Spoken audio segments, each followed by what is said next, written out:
Hello everyone, ई भिडियोटा पूरापूरी interesting हेबा। ई video रे आमे जानि पारमा जे बादुड़ी गोटे पक्षी नुहे। बादुड़ी पाखे डेणा अच्छे, बादुड़ी उड़ी भी पारुचे, किंतु बादुड़ी के गोटे पक्षी बोली कहा ना जाए। क्या है जे आमे जानि पारमा। बादुड़ी होउचे गोटे स्तन्यपायी प्राणी बा मामाल। बादुड़ी केवल गोटे मात्र स्तन्यपायी प्राणी जे कि उड़ी पारसी। तो स्तन्यपायी प्राणी मानकर पाखे जेन प्रकार लक्षण देखासी, तो बादुड़ी पाखे भी से प्रकार लक्षण देखा जाबार लगी ताकि आमर स्तन्यपायी श्रेणी रे अंतर्भुक्त करा जाइछे।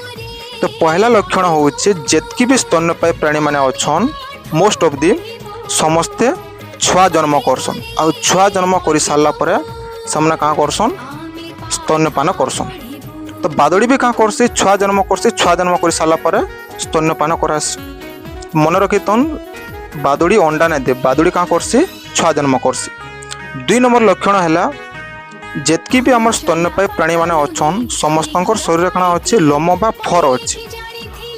तो बादुड़ी पाखे भी लोम अच्छे, बादुड़ी पाखे कौन प्रकार पर नान। 3 नंबर है जेतकी भी स्तन्यपायी प्राणी माने अछन समस्त पाखे दांत थिसी। तो बादुड़ी पाखे भी दांत अच्छे, कौन प्रकार थंट नान। तो ये सब प्रकार लक्षण थिबार लगी बादुड़ी के गोटे पक्षी बोली कहना जाए। बादुड़ी काଣା कहसी गोटे स्तन्यपायी प्राणी बोली कहसी। धन्यवाद।